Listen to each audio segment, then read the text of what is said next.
Kasamang ni Batikos sa Korte Suprema ang Sampataw. Nagipailan karon magkakasama o gakana na ang kaso. Indirect contempt magkakasama nila ni Atty. Topacio, Rolex Suplico o Atty. Mar Tolentino, mga di basta-basta ning mga abogado. Kaysa may gipangpailan, yika! Ay, magkakasama si Richard Hederian. Katong ingon magkakasama nga kita ko nung taga Mindanao, mura taga-Afrika.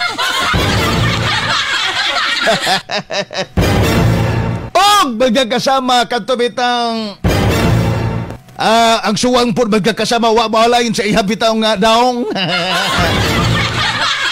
Representative Sardania. Og magkakasama si Secretary Larry Gadon. Kay ila magkakasama ang Batikos o ila magkakasama ang gisaway. O sa ganito yika,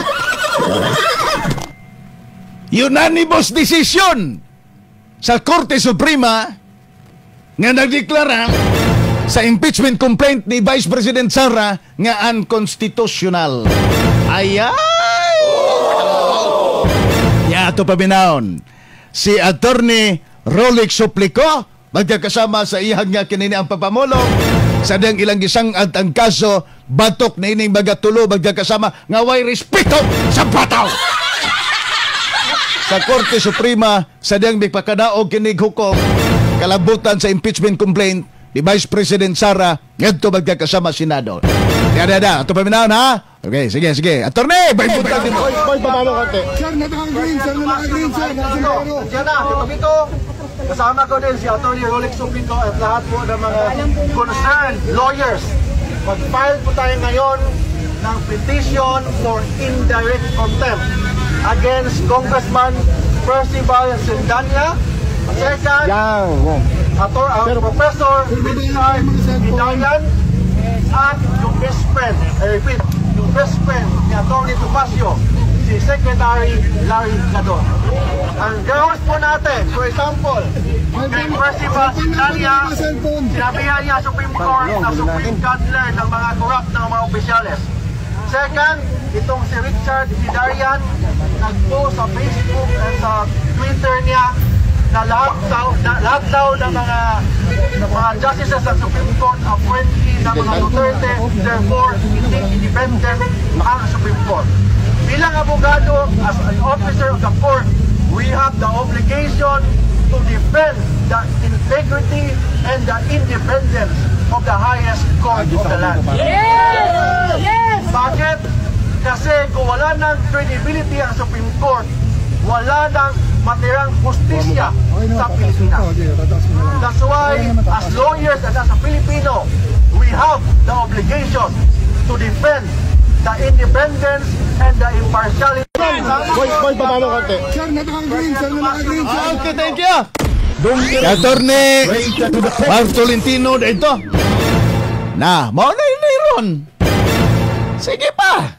Birahi pa ninyong Korte Suprema. Bagasang patawa mo. Ay, may buntag di ay. Kang nang Mons Vilaperte. Ingon pa siya. Musa kami anang boke diri kay Jangjang Dong. Laos gyud diri sa Kabuklaran kay guwang naning sunoy. Akong giandam-andam diha nimo. Oy. Ngita po diyang dumalagan nang kay masigahi na po taon na nga sunoy na.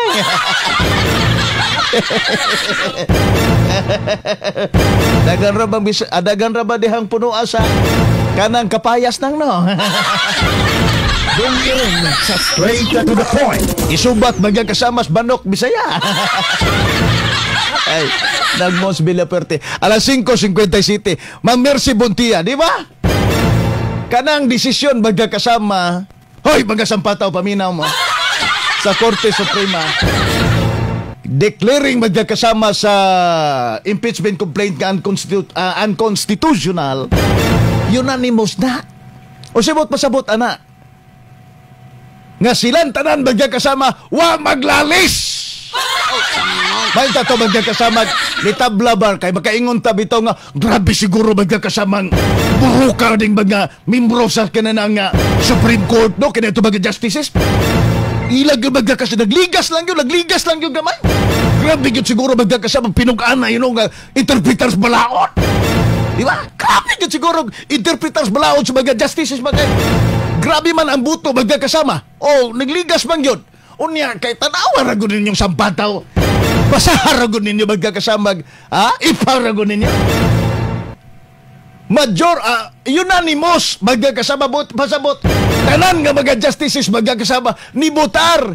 Pabor magkakasama kang Sara nga ideklara ang iyang kaso ngadto sa Canada ag Senado nga unconstitutional. Unya, di ka anak mo respeto? Sa bataw? Gadon? Haider yan? Ibasab, ikaw, Serdanya? Pastilan ginuukog kamoy makapail og kaso.